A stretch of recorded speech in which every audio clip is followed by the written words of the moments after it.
আজ আমি চলে গিয়েছিলাম বড় মায়ের মন্দিরে পুজো দিতে। তো চলো তোমাদের সাথে শেয়ার করছি কেন গিয়েছিলাম পুজো দিতে।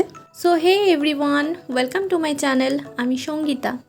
একদম সকাল সকাল উঠে আমি স্নান সেরে নিয়েছি পুজো দিতে যাব বলে। তো আজকে পরার জন্য আমি এই মারুন কালারের কুর্তি আর এই হোয়াইট রঙের লেগিংসটাই বেছে নিলাম, আজকের জন্য সুইটেবল মনে হলো আমার। তো আমি একদম রেডি হয়ে গেছি, চলো এবার বেরোনো যাক। বেরিয়ে পড়েছি ভাইয়ের সাথে স্টেশনের উদ্দেশ্যে। দিনটা ছিল 11 জুলাই, আমার বার্থডে। তো এবারে আমি ঠিক করেছিলাম যে আমার জন্মদিনে আমি বড় মায়ের কাছে পুজো দেব। তো যেমন ভাবা তেমন কাজ, সেই উদ্দেশ্যেই বেরিয়ে পড়লাম। একদম ঠিক সময়ে স্টেশনে পৌঁছে গেছি। আমরা যাওয়ার সাথে সাথেই একদম দেখছি ট্রেন ঢুকছে, তো ভালোই হলো, আর ওয়েট করতে হলো না, চলে এসেছে। এরপরে আমরা আমাদের গন্তব্যস্থলে মানে নৈহাটিতে পৌঁছবো। চলো পৌঁছে গেলাম নৈহাটিতে। এবার যাওয়া যাক বড় মা দর্শনের উদ্দেশ্যে।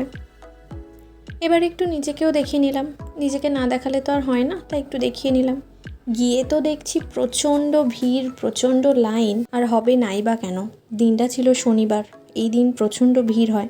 তো প্রচুর পরিমাণে লাইন আর ভিড় পড়েছে। আমরা তো এগিয়ে চলেছি, কিন্তু দেখছি লাইন তো আর শেষ হচ্ছে না। তো আমি তো এগিয়ে চলেছি এটা দেখার জন্য যে লাস্টের ব্যক্তিটিকে, যার পেছনে আমি দাঁড়াবো, সে কি, সে কোথায়, কিন্তু আমি খুঁজে পাচ্ছি না। এত ভিড় এত লাইন, আমি খুঁজে পাচ্ছি না। লাইনের শেষ খুঁজতে খুঁজতে আমি বিধ্বস্ত হয়ে গেছি। প্রায় আমার 2 কিলোমিটার হাঁটা হয়ে গেছে, তবুও আমি লাইনের শেষ খুঁজে পাইনি, এখনো অবধি পাইনি। আমি হেঁটেই চলেছি। তো অবশেষে আমি লাইনের শেষ খুঁজে পেয়েছি, আমি লাইনের শেষটা দেখতে পেয়েছি। এই ভেবে আমি ভীষণ হ্যাপি, কারণ আমি শেষটা তো অন্তত দেখতে পেয়েছি। কারণ আমি পুজো কখন দেবো আমি সত্যিই জানি না।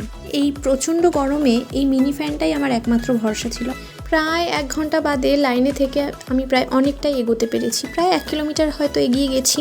এবার মন্দিরের প্রায় অনেকটাই কাছাকাছি আমি চলে এসেছি, তবুও আমাকে এখনও 1 ঘন্টা দাঁড়াতে হবে। যেভাবে লাইন চলছে তাতে মনে হচ্ছে না আমি খুব তাড়াতাড়ি পৌঁছতে পারবো, তবুও এগোচ্ছে, তো এইটা ভেবেই আমি আরও একটু খুশি হয়ে গেলাম। অনেকক্ষণ লাইনে দাঁড়িয়ে আমি ভীষণ পরিমাণে বিধ্বস্ত হয়ে গেছি। তো ফাইনালি 3 ঘন্টারও বেশি লাইনে দাঁড়ানোর পর আমি মন্দিরে ঢুকতে পেরেছি।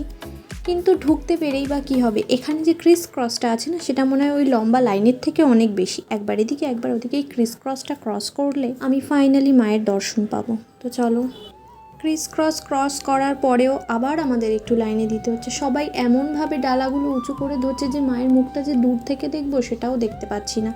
আস্তে আস্তে এগোবো, তখন হয়তো ক্লিয়ারলি দেখাতে পারবো। এখানে ভিড়ের মধ্যে এতটা পরিমাণ চাপ ছিল যে কি বলবো, ঠিকঠাক নড়ে চড়ে দাঁড়ানো যাচ্ছিল। তো ফাইনালি আমি পুজো দিতে পেরেছি, একদম সামনে থেকে মাকে দেখতে পেরেছি। ভীষণ ভালো লাগছে, ভীষণ হ্যাপি হয়ে গেছি আমি, ভীষণই ভালো লাগছে। তো পুজো দেওয়া কমপ্লিট করে এবার আমি বেরিয়ে পড়লাম। এবার বাড়ির উদ্দেশ্যে যাওয়া যাক। তো যেটা ম্যান্ডেটরি জিনিস সেটা সবার শেষে মানে পুজো দেওয়ার পরে আর কি সম্পূর্ণ হলো। আমিও চলে এলাম নৈহাটি স্টেশনে। ফাইনালি নেমে পড়েছি আমার হোম টাউনে। এবার আমি বাড়ি যাই। তোমাদের যদি ভিডিওটা ভালো লেগে থাকে তাহলে লাইক করে দিও। বাই বাই, দেখা হবে পরের ভিডিওতে।